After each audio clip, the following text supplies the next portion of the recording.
This is Sportscentre.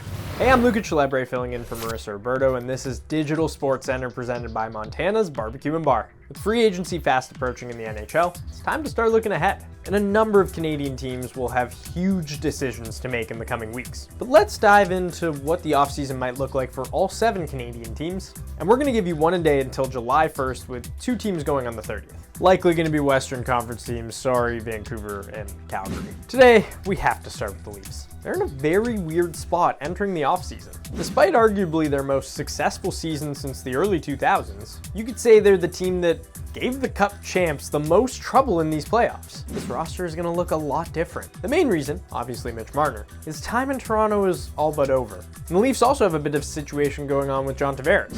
When Matt Duchene signed his 4-year, $4.5 million contract last week, there were talks that Tavares might get a similar deal, especially considering they're the same age, have the same agent, and had similar stat lines a year ago. It doesn't seem like it'll be that simple according to some recent headlines. As our own Pierre LeBrun said, there is no way that JT signs for under $5 million with the Leafs. And while there's been no indications that Tavares wants to leave Toronto, it's possible they lose not 1, but 2 high-profile forwards this offseason. And if both Marner and Tavares are out the door, that would leave the Leafs with a ton of cap space to play with. The popular option has been Brad Marchand, who might be a bit pricier after such a strong playoff run. Considering how well he played for the Panthers this postseason, it feels like a no-brainer to bring him in. But we also might see the Leafs play things conservatively. And I know I'm going to get chirped for bringing this up, but especially if the Oilers and Connor McDavid can't agree on a contract extension before July 1st. While Oilers general manager Stan Bowman made it very clear that re-signing McDavid is their top priority. If things go south, Toronto could have the money to bring him in next summer if they don't spend the money now. But we'll have to wait and see if he'll even be an option for the Leafs. Right now, we'll call that one highly unlikely. I truly have no idea. I don't know. I have no good predictions for them because like Sam Bennett seemed like he could be, but that seems like he's going to stay in Florida. Like, I don't know. I just don't know. I don't know what this team does because my move was just keeping Marner and running it back one more time. I don't know what they do. I don't. Let's shift to basketball, as history was made last night in OKC. SGA cemented his legacy as the greatest Canadian basketball player ever. We caught up with our guy Javon Shepard immediately after the game. Let's head to that interview right now.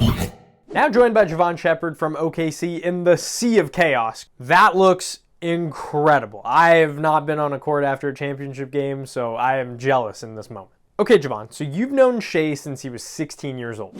He just had one of the greatest seasons in NBA history and finished it off with a bang in Game 7. What goes through your mind when putting his night and season into perspective? You know, Luca, it's surreal because I've also seen Shea, get up and work, right? There's been times where he's in the gym. I know his off-season regimen. He's in the gyms early, working out 6 o'clock in the morning, doing his skills, and then taking a rest and working on his body and then going back to the gym. So really seeing the work that he puts into his craft, and then now seeing it materialize, come to fruition, an NBA champion, scoring title, MVP, finals MVP, seeing all those things, and the fact that he's put himself into a rare category with Kareem Abdul-Jabbar, Michael Jordan, Shaquille O'Neal as the only guys that have won all those accolades that I mentioned in the same season. It is really surreal. And, I'm happy for him. I'm excited for him because I also know that he's going to work 10 times harder now because he set a new standard. He set a new bar. So, living in the moment, I hope he really enjoys this. And he always has a saying, he's, got to be where his feet is. And I hope he does that today, enjoys this for the next, little 2 weeks, 2-3 weeks, or however long he's going to take off. But knowing Shea, he's going to get right back to it.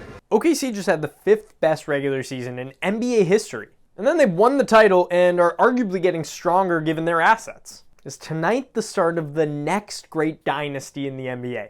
You would like to think so, but winning is extremely hard, right? Because you go back into next season, everybody wants more and more responsibility, and now you're the hunted, right? So next dynasty, they have the tools, they have the ingredients, but yeah, you definitely think, when you think about this group, they haven't scratched the surface of their potential yet, right? Chet, Jalen Williams, even Schaefer, as a matter of fact, 26 years old, still has a lot of growth to do. I think for even head coach Mark Daigneault, this is a great accomplishment, but even he's going to get better, right? So you look at this team, they've set a bar right now, and I'm sure they're going to enjoy this moment and have their sights set on 2, have their sights set on 3, because like I mentioned, they have the assets and they have the ingredients. Okay, real quick, give us your take on the KD trade. Wow, for one. And it's funny that we're here in Oklahoma where it started for KD as well. But I got to say this, right? They're going to have their work cut out for them. One, it's the Western Conference, and, two, Oklahoma City Thunder are NBA champions, and we're talking about a young team that's going to continue to grow. But as far as, the move for Houston, adding a guy that's a top 5 scorer in the league and top 5 player in the league, it's always going to help. So I think he's definitely going to bring experience to that team. He's going to bring something that they need in terms of boosting, the offensive side of the floor for them.